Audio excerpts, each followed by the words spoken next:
What if the most terrifying vampire wasn't just a creature of myth, but a charming, undead nobleman who invited his victims in with a smile? Long before vampires sparkled or walked among us in modern clothes, there was one figure that defined horror itself: Count Dracula. Not a monster hiding in the shadows, but a predator hidden behind courtesy, charm, and blood-chilling silence. In Bram Stoker's Dracula, published in 1897, we meet the creature that would become the blueprint for all vampire legends. But this isn't the romanticized version we're used to. No, this is horror in its rawest form, where evil wears a polite face, and fear creeps in slowly, like mist under a door. Tonight, we're going to tell you the original story, the terrifying, creepy, blood-drenched journey of Jonathan Harker, the death and resurrection of Lucy Westenra, the strange power Dracula holds over wolves, weather, and women's minds, and the chilling race against time to stop the spread of darkness across England. But be warned, this is not just a story.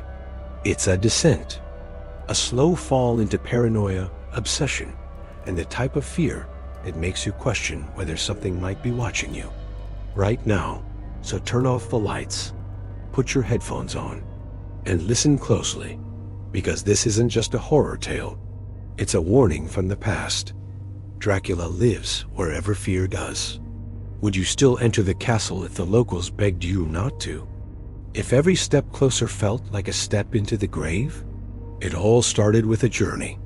Jonathan Harker, a young English solicitor, was sent to Transylvania to meet a new client, a count who had recently purchased property in London. It was a business trip.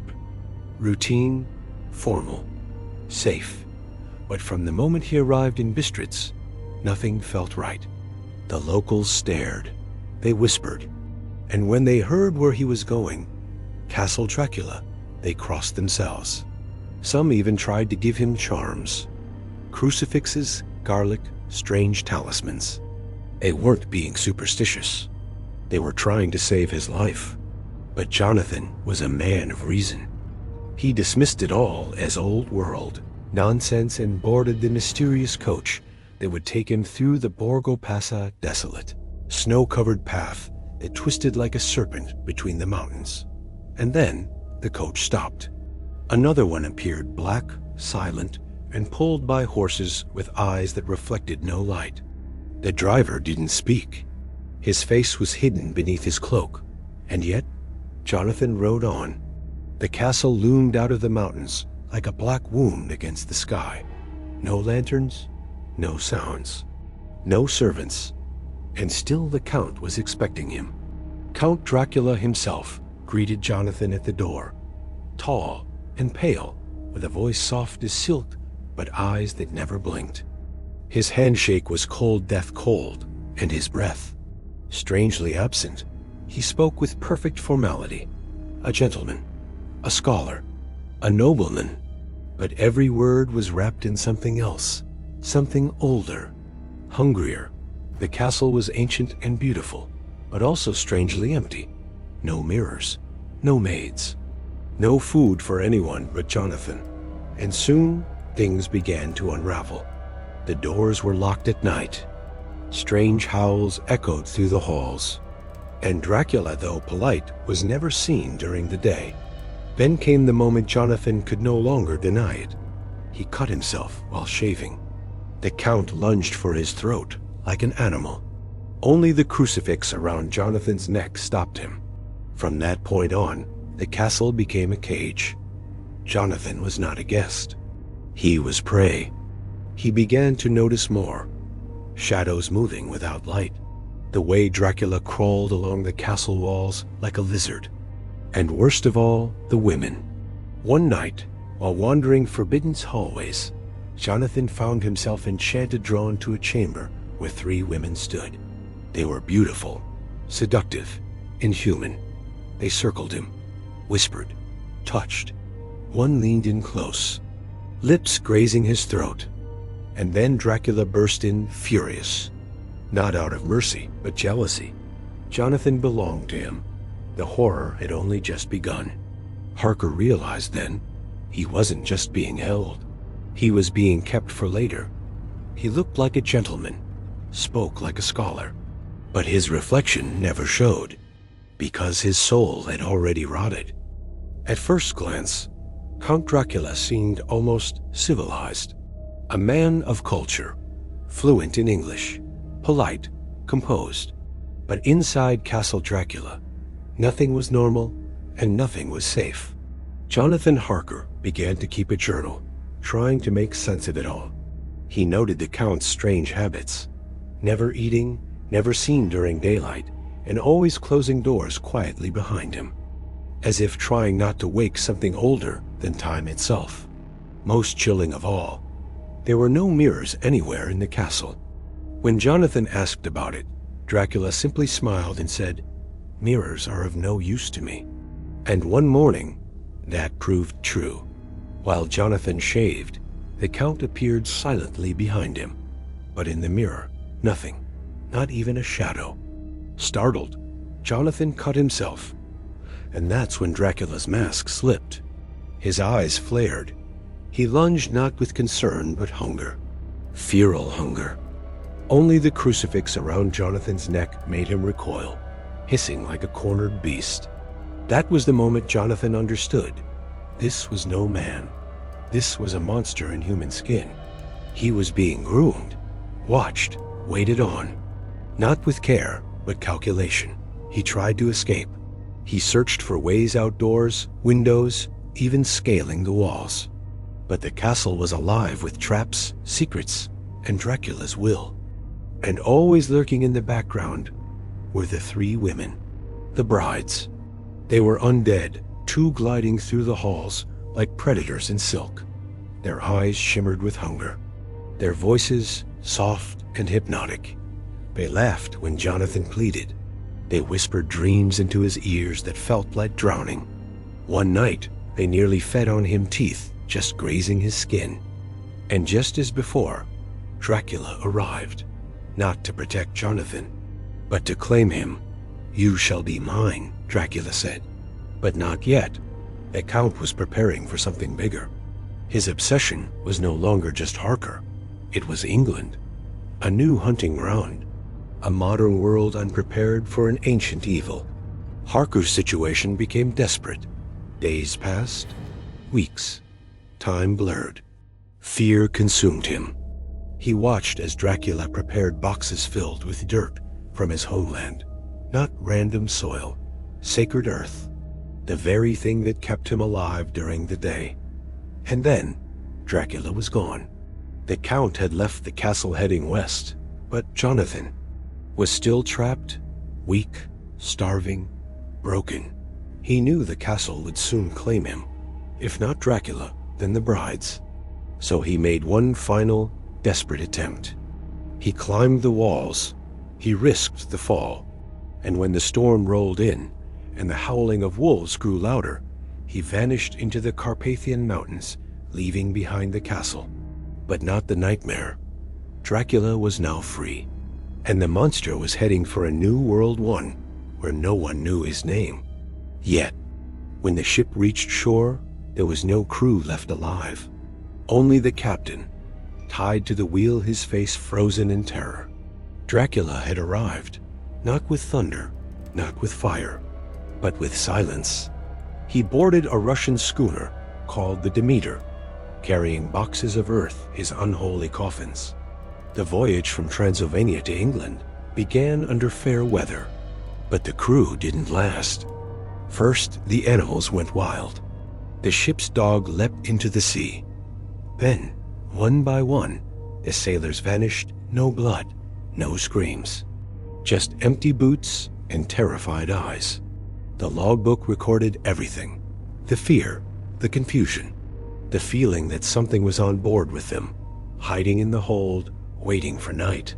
By the end of the journey, only the captain remained. He chained himself to the wheel, hands frozen in a death grip. When the ship crashed into the shores of Whitby, it was him they found dead, eyes staring upward. The only other sign of life? A large black dog seen leaping from the ship and running into the fog. It was Dracula. He had reached England. From there, the nightmare began to spread, quietly. In Whitby, a young woman named Lucy Westara began to sleepwalk. She grew pale, weak, yet the doctors found no cause. Her friend Mina Murray Jonathan Harker's fiancé watched with growing dread as Lucy worsened. She would wake up with pinpricks on her neck, her blood drained, her dreams filled with shadows and wings and red, glowing eyes. Animals turned violent. A wolf escaped the zoo and shattered Lucy's window. And through it all, a strange foreign man had taken up residence in Carfax Abbey nearby. He was rarely seen during the day, spoke with an accent, moved like mist. Dracula. He had begun feeding slowly, subtly, turning Lucy into something else. Something between life and death. Doctors were helpless. Until Professor Van Helsing arrived. An expert in the unexplained. A man who had read old texts. A man who had seen monsters before. He recognized the signs. Lucy wasn't sick. She was being drained by a vampire. He tried to save her, giving her garlic, placing holy wafers in her room, watching over her through the night. But Dracula was clever. He sent a servant Renfield, a madman obsessed with eating insects to absorb their life force, to help him get close. And one night, he got in. Lucy died, or so they thought, because she came back. Only this time, she hunted children. What do you do when someone you love dies, and then knocks on your window with blood on their lips? Lucy Westara was buried with roses, holy symbols, prayers, but she didn't rest. Children in Whitby began disappearing, found days later wandering in a daze, their throats scratched, their blood drained. They spoke of a beautiful lady who called them from the cemetery. Van Helsing knew. Lucy hadn't died. She had changed. He gathered her fiancé, Arthur Holmwood, along with Jonathan Harker, now rescued and back from Transylvania, and Dr. Seward, a local physician who had witnessed Renfield's madness firsthand. Together, they formed a pact, not just to stop Lucy, but to hunt the thing that made her. Van Helsing led them to Lucy's crypt. They waited in silence, cold breath, beating hearts. Then she appeared, no longer the kind, gentle woman they had known. Lucy now moved like smoke. Her eyes glowed. Her teeth were long, white, and sharp. She saw Arthur and smiled. "Come to me, my love." He almost did, but Van Helsing stepped in, holding her back with a crucifix. They waited until dawn. Then, with shaking hands and broken hearts, they opened her coffin and ended it. Wooden stake, mallet, a final kiss goodbye. Her soul was freed, but the war had just begun. Mina, now married to Jonathan, began showing signs, strange dreams, moments of weakness, marks on her neck. Dracula was circling her too. He had followed Jonathan's trail back, not for revenge, but to claim all of them. The hunters raced to track him. They found his lairs across London, those boxes of earth, each one a potential refuge. They destroyed them one by one, forcing Dracula to flee. But before he did, he took Mina.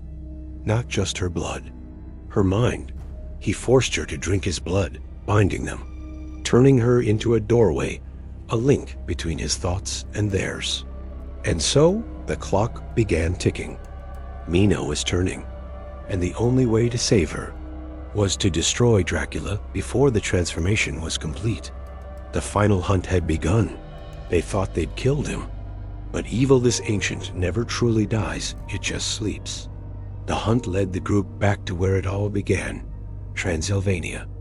Dracula was retreating to his homeland, desperate to hide within the safety of his castle and the earth that sustained him. But the hunters were close behind. They rode night and day, chased him across land, sea, and snow. And with Mina slowly fading into his darkness, they had no choice but to end the nightmare forever. In a final confrontation at dusk, just before Dracula could reach the safety of his castle, they surrounded him. Jonathan Harker wounded, but furious struck with his blade. Morris, one of their companions, drove a knife into the Count's heart. And for a single moment, Dracula's eyes met Mina's, not with rage, not with victory, but with something almost like sorrow. Then, like mist breaking in sunlight, he crumbled to dust. It was over, or so they hoped. Mina was saved.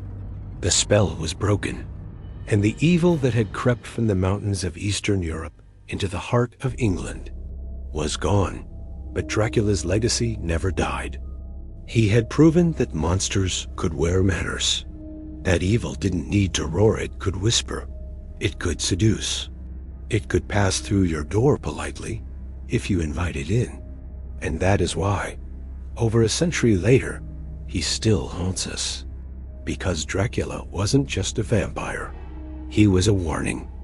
If this tale chilled your blood, subscribe now for more true horror from the shadows of literature. Dracula is gone for now, but fear has many faces. And we're just getting started.